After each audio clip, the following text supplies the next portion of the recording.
السلام علیکم، کیا حال ہے دوستو؟ امید ہے کہ آپ سب خیریت سے ہیں۔ آج میں آپ کے سامنے خلیل جبران کی ایک کتاب سے کچھ اقتباسات پڑھ کے بتاؤں گا۔ خلیل جبران صاحب جو ہیں وہ لیبنیز امریکن رائٹر تھے اور ان کا انتقال 1931 کے اندر ہوا۔ ان کا ایک مشہور ناول دی پروفٹ ان کی وجہ شہرت بنی، لیکن آج میں آپ کو ان کی کتاب دا ٹریجرڈ رائٹنگ آف خلیل جبران جو دا کاسل بکس والوں نے پرنٹ کی ہے، تو اس میں سے ایک ان کا اقتباس جو سیٹن کے نام سے ہے اس کا اردو ترجمہ کر کے بتاؤں گا۔ آئے ان کی رائٹنگ کو پڑھتے ہیں اور انجوائے کرتے ہیں۔ اگر آپ میرے چینل میں ابھی نئے ہیں اور آپ نے میرے چینل کو سبسکرائب نہیں کیا تو پلیز سبسکرائب کریں، میرے چینل کو لائک کریں اور زیادہ سے زیادہ شیئر کریں، اس سے میری حوصلہ افزائی ہوتی ہے۔ شکریہ۔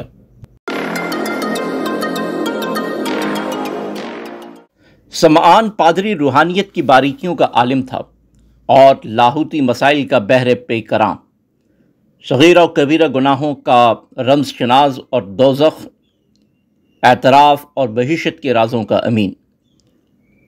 وہ شمالی لبنان کے ایک گاؤں میں جاتا، وسط کہتا اور لوگوں کو شیطانی پھندوں سے نکال کر ان کی ذہنی بیماریوں کا علاج کرتا۔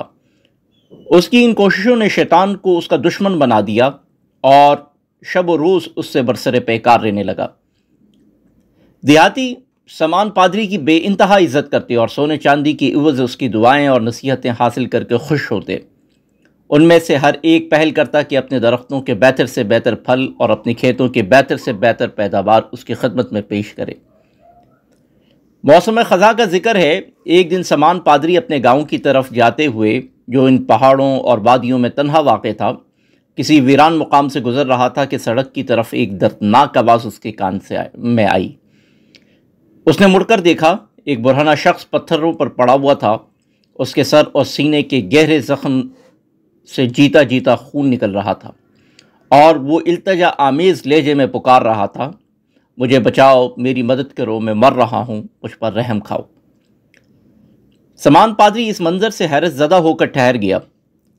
وہ اس درد سے بے چین شخص کی طرف دیکھتا ہے، پھر اپنے آپ سے کہنے لگا، یہ کوئی سنگدل ڈاکو ہے، معلوم ہوتا ہے کہ اس نے کسی راہ چلتے کو لوٹنا چاہا لیکن وہ اس پر غالب آ گیا۔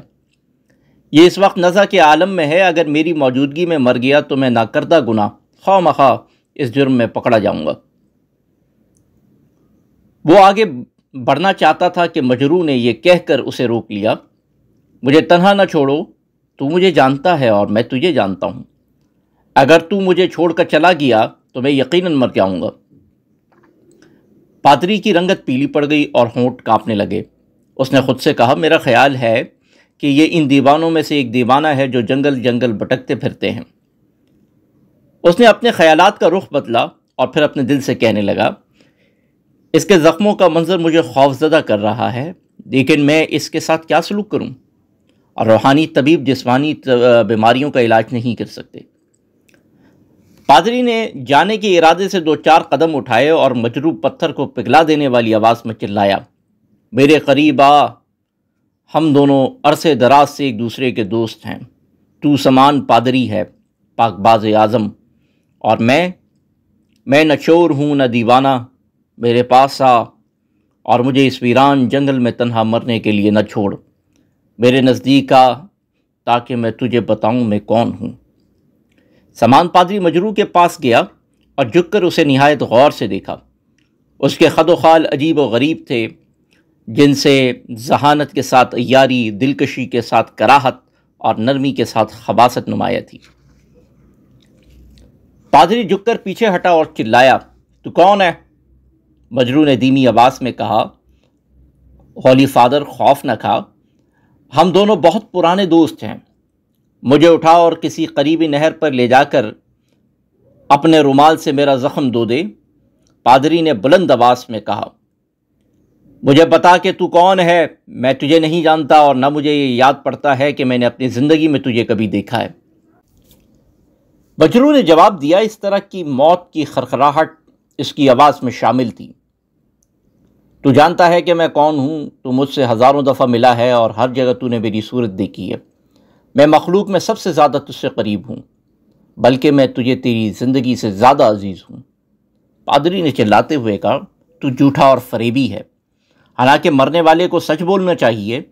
میں نے اپنی زندگی میں کبھی تیری صورت نہیں دیکھی، بتا تو کون ہے، ورنہ میں تجھے چھوڑ کر چلا جاؤں گا اور تو خون بہتے بہتے مر جائے گا۔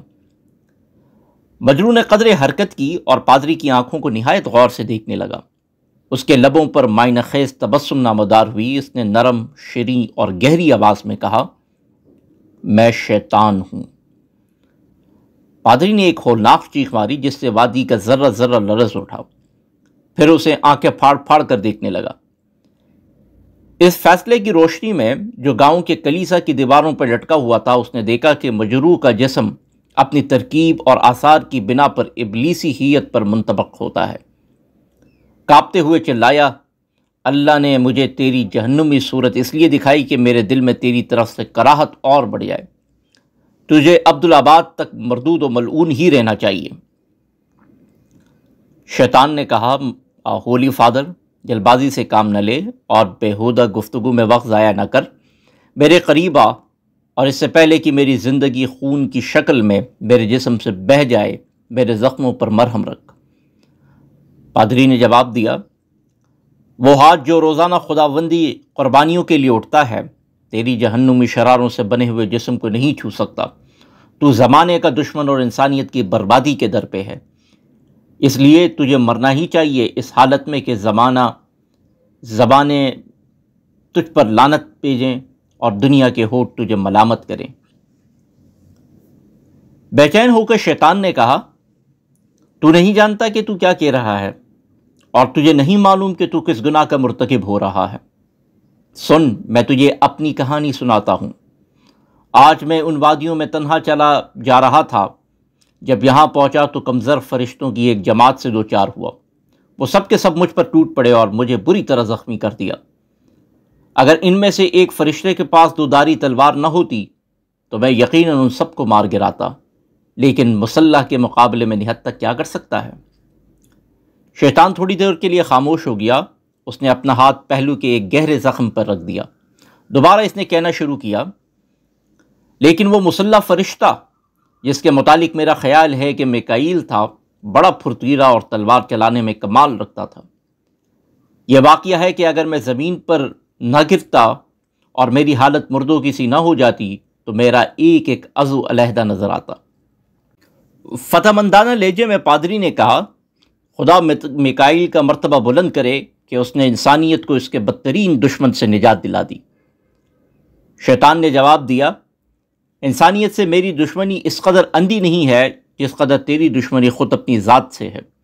تو میکائیل کو مبارکباد دے رہا ہے، حالانکہ اس نے تیرے ساتھ رزمہ برابر سلوک نہیں کیا اور بیچارگی کے عالم میں میرے نام پر لعنت بھیج رہا ہے، حالانکہ میں تیری راحت و کامرانی کا سبب تھا اور ہوں۔ کیا تو میری عنایتوں اور احسانوں سے انکار کر رہا ہے، ایسی حالت میں جب کہ تو میرے ہی سائے پہ پل رہا ہے؟ کیا یہ میرا ہی وجود نہیں ہے جس نے تیرے لیے ایک پیشہ بزا کیا؟ کیا یہ میرا ہی نام نہیں ہے جس نے تیرے اعمال کے لیے ایک ضابطہ بنایا؟ کیا میرے ماضی نے تجھے میرے حال اور مستقبل سے بے نیاز کر دیا ہے؟ کیا تیری دولت و ثروت اس حد کو پہنچ گئی ہے کہ اب اس میں اضافے کی مطلق گنجائش نہیں؟ کیا تو نہیں جانتا کہ تیری بیوی، بچے اور عزیز و اقارب مجھے کھو دینے سے اپنا رزق کھو دیں گے، بلکہ میرے مرنے سے بھوکوں مر جائیں گے؟ تو کیا کرے گا اگر مشیت مجھے فنا کر دے گی؟ کون سا پیشہ اختیار کرے گا اگر زمانے کی آندیاں میرے نام کو مٹا ڈالیں گی؟ تو لوگوں کو میری پیدا کردہ مصیبتوں اور پھندوں سے بچانے کے لیے 25 برس سے ان کوہستانہ دیہاتوں میں جھومتا پھر رہا ہے، اور لوگ تیرے وعظوں کو دولت اور غلے کے عوض خرید رہے ہیں۔ بتا، اگر کل انہیں یہ معلوم ہو گیا کہ ان کا دشمن شیطان مر گیا ہے اور اب وہ ان کے پھندوں سے آزاد ہیں، تو وہ تجھ سے کیا خریدیں گے؟ اگر تیرا یہ وظیفہ جو شیطان کے مقابلے کے لیے سلسلے میں تجھے ملتا ہے اس کے مرنے سے بند ہو گیا، تو لوگ تجھے کس بات کا وظیفہ دیں گے؟ تو کہ لاہوتی مسائل کا رمز شناس ہے، کیا نہیں جانتا ہے کہ شیطان کا وجود ہی اس کے دشمنوں یعنی پادریوں کے تخلیق کا سبب ہے، اور یہ پرانی عداوت گویا ایک مخفی ہاتھ ہے جو سونے چاندی کو ایمان پرستوں کی جیب سے بازوں اور مرشدوں کی جیب میں منتقل کرتا ہے۔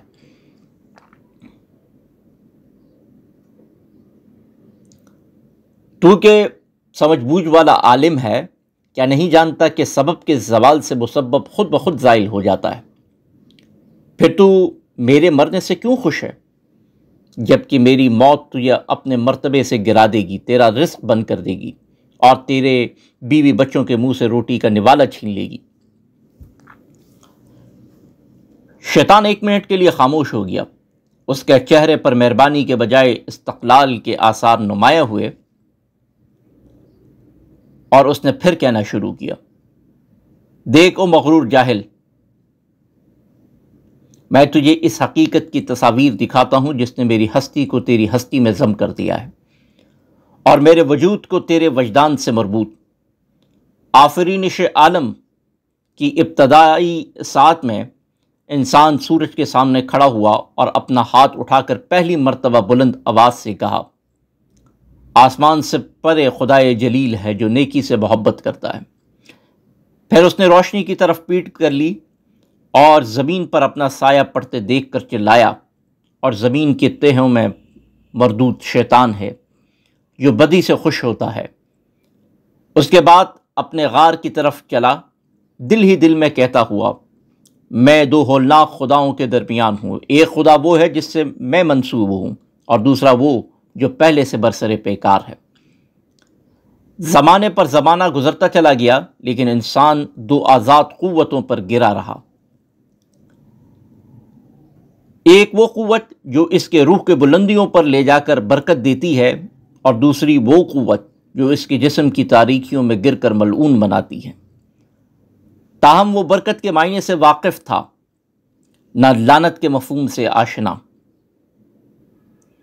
بلکہ وہ ان دونوں قوتوں کے درمیان اس درخت کی مثال تھی جو گرمی اور جاڑے کے درمیان ہو۔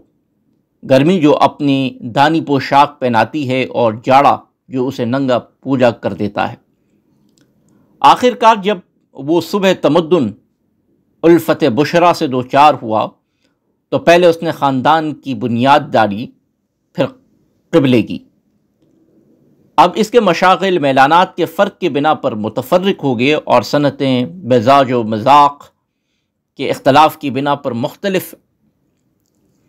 چنانچہ ایک قبیلے کے بعض افراد نے کھیتی باڑی کا پیشہ اختیار کر لیا اور بعض نے معماری کا، بعض کپڑا بننے لگے اور بعض کانے کھودنے لگے۔ اس قدیم زمانے میں کہانت نامودار ہوئی، اور یہ پہلا پیشہ تھا جسے انسان نے بغیر کسی فطری ضرورت کے ایجاد کیا۔ شیطان 1 منٹ تک خاموش رہا، اس کے بعد اس نے ایک قہقہا لگایا جس سے وادی کا گوشہ گوشہ گونج اٹھا۔ اس نے کرراتے ہوئے اپنے پہلو کو ہاتھ سے دبا لیا، گویا قہقہے نے اس کی زخموں کے منہ کھول دیے، اور سمان پادری کو غور سے دیکھتے ہوئے کہنے لگا، کہانت نے اس زمانے میں جنم لیا، لیکن کس طرح؟ یہ بھی ابھی بتاتا ہوں۔ دنیا کے اس ابتدائی قبیلے میں ایک شخص لادیس تھا۔ میں نہیں سمجھ سکا کہ اس نے یہ عجیب و غریب نام اپنے لیے کیوں پسند کیا تھا۔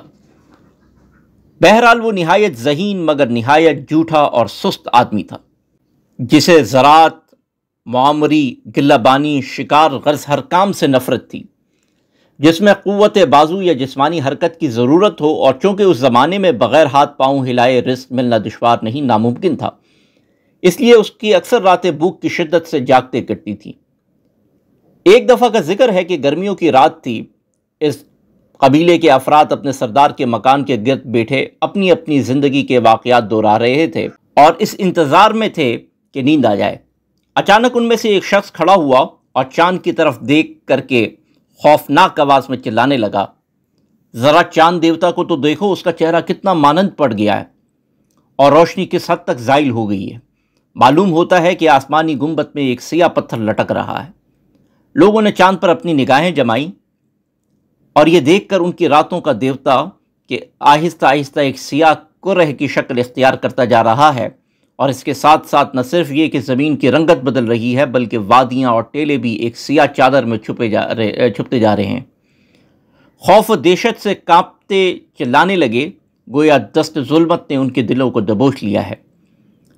اس وقت لادیس جو اس سے پہلے کئی بار کسوف و خسوف کے مناظر دیکھ چکا تھا، آگے بڑھا اور لوگوں کے وسط میں جا کر ہاتھ اوپر کی طرف اٹھائے۔ اس نے بلند آواز میں کہا، جس سے اس کی ذہانت، تصنع اور عیاری صاف نمایاں تھی، لوگوں سجدہ کرو اور آسمانی امداد کے لیے دعائیں مانگو۔ اپنی پیشانیاں زمین پر رگڑو کے بدکاری کا تاریک دیوتا رات کے روشن دیوتا سے نبرد آزما ہے۔ اگر وہ غالب آ گیا تو ہم مر جائیں گے، اور اگر مغلوب ہو گیا تو زندہ بچ جائیں گے۔ سجدہ کرو، دعائیں مانگو، اپنی پیشانیاں زمین پر رگڑو، بلکہ اپنی آنکھیں بند کر لو اور سجدے سے سر نہ اٹھاؤ، اس لیے کہ اگر تم میں سے کسی نے تاریکی کے دیوتا کو روشنی کے دیوتا سے لڑتے دیکھ لیا تو وہ اپنی بصارت و بصیرت کھو دے گا اور آخر عمر تک اندھا اور پاگل ہو کر رہے گا۔ لوگوں سجدہ کرو اور اپنے دلوں کی قوت سے روشنی کے دیوتا کو اس کے دشمن کے خلاف مدد پہنچاؤ۔ لادیس اس لہجے میں بولتا رہا۔ وہ اپنے دماغ سے نئے نئے الفاظ تراش رہا تھا جو اس رات سے پہلے کسی نے نہیں سنے تھے، یہاں تک کہ آدھا گھنٹہ گزر گیا اور چاند اپنی اصلی حالت پر آ گیا۔ اب لادیس کی آواز پہلے سے زیادہ بلند ہو گئی۔ اس نے مسرت و کامرانی کے لہجے میں کہا، لوگوں اٹھو اور دیکھو، رات کا دیوتا اپنے شریر دشمن پر غالب آ چکا ہے اور اب ستاروں کی سیر میں مصروف ہے۔ تمہیں معلوم ہونا چاہیے کہ تم نے اپنی نمازوں اور دعاؤں سے رات کے دیوتا کو مدد پہنچا کر خوش کیا ہے۔ یہی وجہ ہے کہ اس وقت تم اسے زیادہ روشن اور تابناک دیکھ رہے ہو۔ لوگوں نے سجدے سے سر اٹھایا اور چاند کو نہایت غور سے دیکھنے لگے۔ اس کی روشن شعاؤں نے اس کے خوف و اضطراب کو مسرت و اطمینان سے بدل دیا۔ وہ مارے خوشی کے اچھلنے کودنے اور ناچنے گانے لگے۔ وہ اپنی لکڑیوں سے تانبے اور لوہے کے گھنٹے بجا رہے تھے اور وادی کی تمام فضا ان کی پرمسرت چیخ و پکار سے گونج رہی تھی۔ اسی رات قبیلے کے سردار نے لادیس کو بلایا اور کہا، آج کی رات تم نے وہ کام کیا ہے جو تم سے پہلے کوئی انسان نہ کر سکا۔ تم زندگی کے ان اسرار سے واقف ہو جو تمہارے سوا ہم میں سے کوئی نہیں جانتا۔ خوش ہو جاؤ کہ آج سے میرے بعد اس قبیلے کے سب سے بڑے آدمی تم ہو۔ میں لوگوں سے اگر اپنی بہادری اور قوت کی بنا پر ممتاز ہوں تو تم اپنی عقل و فراست کے لحاظ سے ہم سب پر فوقیت رکھتے ہو۔ یہی نہیں بلکہ تم میرے اور دیوتاؤں کے درمیان ایک واسطہ ہو۔ تم مجھے ان کی مرضی سے باخبر کرو گے اور ان کے اعمال و اسرار مجھ پر ظاہر کرو گے اور مجھے مشورہ دو گے کہ میں ان کی محبت اور خوشنودی حاصل کرنے کے لیے کیا کروں۔ لادیس نے جواب دیا، دیوتا جو کچھ مجھے خواب میں بتائیں گے میں بیداری میں حضور سے عرض کر دوں گا، اور جو راز وہ مجھ پر منکشف کریں گے میں آپ پر ظاہر کر دوں گا۔ ہاں، میں آپ کے اور دیوتاؤں کے درمیان ایک واسطہ بننے کو تیار ہوں۔ سردار کی باتیں کھل گئیں۔ اس نے لادیس کو نہایت شاندار 2 گھوڑے دیے، 7 بچھڑے، 70 بھیڑیں اور 70 بکریاں عطا فرما کر کہا، قبیلے کے لوگ تمہارے لیے ایک ایسا ہی مکان تیار کریں گے جیسا میرا ہے، اور ہر موسم کے خاتمے پر اپنے باغوں کے پھل اور کھیتوں کی پیداوار تمہاری خدمت میں نذرانے کے طور پر پیش کریں گے۔ اس طرح تم سرداروں کی طرح نہایت عزت کی زندگی بسر کرو گے۔ لادیس جانے کے لیے اٹھا، لیکن سردار نے یہ کہہ کر اسے ٹھہرا لیا، لیکن یہ دیوتا کون ہے جسے تم بدی کا دیوتا کہتے ہو؟ کیا یہ وہی دیوتا ہے جس نے رات کے روشن دیوتا کے ساتھ مقابلے کرنے کی جرت کی تھی؟ ہم نے اس کے متعلق کبھی کچھ نہیں سنا، نہ ہمیں اس کے وجود کا علم ہے۔ لادیس نے تھوڑی دیر سر جھکانے کے بعد جواب دیا،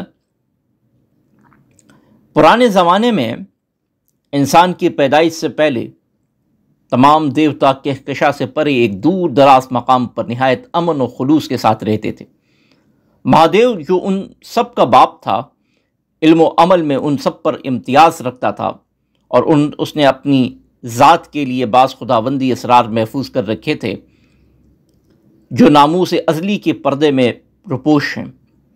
چنانچہ 12ویں زمانے کے 7ویں عہد میں بعتار نے، جو مہادیو سے نفرت کرتا تھا، بغاوت کی اور اس کے مقابلے پر آ کر کہا، تو نے ہم سے ہستی، ناموس اور زمانے کے اسرار پوشیدہ رکھ کر مخلوقات پر اپنا مطلق اقتدار کیوں قائم کر رکھا ہے؟ کیا ہم تیری اولاد نہیں ہیں؟ اور کیا تیری قوت اور دوام میں ہماری شرکت نہیں ہے؟ مہادیو غصے سے کانپ اٹھا اور اس نے کہا، میں تمام بنیادی اسرار، مطلق اقتدار اور اولین قوت عبدالآباد تک اپنے لیے محفوظ رکھوں گا، اس لیے کہ میں ہی آغاز ہوں اور میں ہی انجام۔ بعتار نے کہا، اگر تو اپنی قوت و جبروت تقسیم کرنے پر تیار نہیں تو میں اور میری اولاد تیرے خلاف علم بغاوت بلند کرتی ہے۔ شدت و غضب سے مہادیو اپنے تخت پر کھڑا ہو گیا۔ اس نے ایک ہاتھ سے کہکشاں کی تلوار کھینچی اور دوسرے ہاتھ میں آفتاب کی ڈال لے لی۔ پھر نہایت خوفناک آواز میں، جس سے دنیا کا ذرہ ذرہ لرز اٹھا، چلایا، اچھا اگر یہ بات ہے تو اے شریر باغی، میں تجھے اس پست و ذلیل دنیا میں پھینکتا ہوں جہاں تاریکی ہے اور بدبختی۔ جا، اور جب تک سورج راک کا ڈیر اور ستارے فضا کے منتشر ذروں میں تبدیل نہ ہو جائیں، وہاں اپنی جلاوطنی کے دن آوارگی و گم کردہ راہی میں گزار۔ اسی لمحہ بعتار دیوتاؤں کے مسکن سے اس پست عالم میں پھینک دیا گیا جہاں خبیث روحیں رہتی ہیں، اور اس نے مہادیو کی دوامی اسرار کی قسم کھا کر فیصلہ کیا کہ وہ ابد تک اپنے باپ اور بھائیوں کے خلاف آمادہ پیکار رہے گا اور ہر شخص کو گمراہ کرے گا جو اس کے باپ سے محبت کرتا ہے یا اس کے بھائیوں کا ارادت مند ہے۔ سردار کا رنگ زرد پڑ گیا۔ اس نے ماتھا سکیڑ کر کہا، اچھا تو بدی کے دیوتا کا نام بعتار ہے؟ لادیس نے جواب دیا، اس کا نام بعتار اس وقت تھا جب وہ دیوتاؤں کے مسکن میں رہتا تھا، لیکن اس عالم میں پھینک دیے جانے کے بعد اس نے اپنے بہت سے نام رکھے، مثلاً مالس بول، ابلیس، متنائیل، بلیال، زمیال، اہرمن، مارا، عبدون اور شیطان، لیکن ان سب میں سے زیادہ مشہور نام شیطان ہے۔ سردار نے شیطان کا نام کئی بار دہرایا۔ اس کی آواز اس طرح کانپ رہی تھی کہ معلوم ہوتا تھا کہ ہوا کے جھونکوں سے خشک پتوں میں سرسراہٹ پیدا ہو رہی ہے۔ اس نے پوچھا، لیکن شیطان تو دیوتاؤں کے مخالف ہے، پھر اسے انسان سے کیوں نفرت ہے؟ لادیس نے جواباً کہا، شیطان اس لیے کہ انسان کی تباہی اور بربادی کے در پہ ہے کہ وہ اس کے بہن بھائیوں کی اولاد ہے۔ حیرت آمیز لہجے میں سردار نے کہا، اچھا تو شیطان انسان کا چچا بھی ہے اور ماموں بھی؟ تشویش اور اضطراب کے عالم میں لادیس نے جواب دیا، جی ہاں، لیکن وہ اس کا سب سے بڑا دشمن اور کینہ پرور نگران ہے، جو اس کے دنوں کو بدبختی اور رات کو خوفناک خوابوں سے گرانبار کرتا رہتا ہے۔ وہ ایک قوت ہے جو آندھیوں کے ذریعے انسانوں کے گھروں کو جڑ بنیاد سے اکھاڑ پھینکتی ہے، قحط سالی کے ذریعے ان کے کھیتوں کو اجاڑ دیتی ہے، وباؤں کے ذریعے ان کے مویشیوں کو مار ڈالتی ہے، اور بیماری کے ذریعے اس کے جسم کو ناکارہ کر دیتی ہے۔ وہ ایک طاقتور لیکن بے ایمان و دغاباز دیوتا ہے جو ہماری مصیبتوں سے خوش اور مسرتوں سے غمگین ہوتا ہے۔ اس لیے ہم پر فرض ہے کہ اس کی فطرت کی ایک ایک گوشے کو سمجھیں، اس کی ذہانت کے ایک ایک راز سے واقف ہوں تاکہ اس کے حیل و شر سے محفوظ رہیں۔ سردار نے لکڑی کا سہارا لیتے ہوئے سرگوشی کے انداز میں کہا، اس عجیب و غریب قوت کے مخفی راز آج میری سمجھ میں آئے جو آندھیوں کی صورت میں ہمارے گھروں کو تباہ کرتی اور وباؤں کی شکل میں ہمارے مویشیوں کو موت کی گھاٹ اتارتی ہے۔ لادیس، مجھے یقین ہے کہ جو راز آج تو نے مجھ پر منکشف کیے ہیں کل تمام آدمیوں پر ظاہر ہو جائیں گے اور وہ سب تیرے حضور ہدیہ عقیدت و نیاز پیش کریں گے کہ تو نے انہیں ان کے سب سے بڑے دشمن کے اسرار سے آگاہ کیا اور بتایا کہ ان کے پھندوں سے کس طرح بچا جا سکتا ہے۔ لادیس نے سردار سے اجازت چاہی اور اپنے عقل و ذہانت سے مخمور و شادمان اپنے گھر چلا گیا، لیکن سردار اور قبیلے کے دوسرے افراد ساری رات پریشان، خوابوں اور خوفناک تصورات کی بنا پر چونکتے اور جاگتے رہے۔ مجروح شیطان تھوڑی دیر کے لیے خاموش ہو گیا۔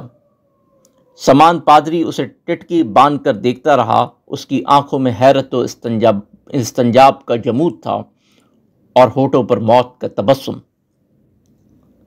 شیطان نے پھر اپنے سلسلے گفتگو کو آغاز کیا۔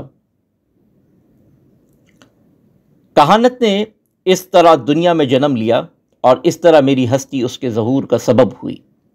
لادیس پہلا شخص تھا جس نے میری دشمنی کو باقاعدہ ایک پیشہ بنایا۔ لادیس کی موت کے بعد اس کی اولاد کے ذریعہ یہ پیشہ رواج پا گیا اور نشو و ارتقاء کی مختلف منزلیں طے کر کے ایک نازک اور مقدس فن بن گیا، جسے صرف وہی لوگ اختیار کر سکتے تھے جن کی عقل تیز، روح شریف، دل پاک اور خیال وسیع ہوں۔ چنانچہ بابل میں لوگ اس کاہن کو 7 مرتبہ سجدہ کرتے تھے جو اپنے منتروں کے ذریعے مجھ سے نبرت آزما ہوتا تھا۔ نینوا میں اس شخص کو انسان اور دیوتاؤں کے درمیان ایک سنہری کڑی سمجھتے تھے جو میرے اسرار و رموز سے واقفیت کا دعویٰ کرتا تھا۔ شب میں اسے چاند سورج کا بیٹا کہتے تھے جو مجھ سے برسر پیکار ہوتا تھا۔ بابل، افس اور انطاکیہ میں اس کی خوشنودی حاصل کرنے کے لیے اپنے بیٹے اور بیٹیوں کو بیٹ چڑھاتے تھے جو مجھ سے خصوصیت رکھتے، اور یروشلم اور روما میں بھی اپنی جانیں اس کے حوالے کر دیتے تھے جو مجھ سے نفرت اور دوری کے اظہار میں طرح طرح کے کمالات ظاہر کرتا تھا۔ غرض یہ کہ ہر شہر میں جو اس زمین پر آباد ہوا میرا ہی نام مذہب، علم، فن اور فلسفے کے دائروں کا مرکز رہا۔ چنانچہ عبادت گاہیں میرے سائے میں قائم رہیں، مدارس اور تعلیم گاہوں کی بنیاد میرے مظاہر پر رکھی گئی، محلوں اور برجیوں نے رفعت و بزرگی میرے مرتبے کے بلندی سے حاصل کی۔ میں ایک قوت ہوں جو انسان میں عزم و ارادہ پیدا کرتی ہے۔ میں ایک تصور ہوں جو انسان کے ہاتھوں کو حرکت میں لاتا ہے۔ میں ازلی اور ابدی شیطان ہوں۔ ہاں، وہ شیطان جو انسان سے اس لیے مقابلہ کرتا رہتا ہے کہ وہ زندہ رہے، ورنہ اگر وہ میرے مقابلے سے بے نیاز ہو جائے تو بے شغلی اس کے افکار کو زنگ آلود کر دے گی، سستی اس کی روح کو گن لگا دے گی اور راحت اس کے جسم کو فنا کر دے گی۔ میں ازلی اور ابدی شیطان ہوں، وہ پرجوش لیکن خاموش آندھی جو مردوں کے دماغ اور عورتوں کے سینے میں طوفان برپا کر کے ان کی عقلوں اور دلوں کو بتخانوں اور خانقاہوں کی طرف اڑا لی جاتی ہے تاکہ وہ مجھ سے خوف کھا کر میرے اقتدار کا لوہا مانے، یا پھر حوصناکی بدکاری کے اڈوں کی طرف تاکہ وہ میری مرضی کے آگے سر جھکا کر مجھے مسرور و شاد کام کریں۔ چنانچہ وہ پادری جو رات کی خاموشی میں دعائیں مانگتا ہے اس لیے کہ مجھے اپنے بستر سے دور رکھے، در حقیقت اس کسبی کی مثال ہے جو مجھے اپنے بستر پر بلانے کے لیے گڑگڑاتی ہے۔ میں ازلی و ابدی شیطان ہوں جس نے بت قدوں اور خانقاہوں کی بنیاد خوف و دہشت پر رکھی اور شراب خانوں اور چکلوں کو لذت و ہوش رانی کی اساس پر قائم کیا۔ اس لیے اگر میرا وجود فنا ہو گیا تو دنیا سے لذت و خوف بھی فنا ہو جائے گی۔ جانتے ہو لذت و خوف کے فنا ہونے سے کیا ہوگا؟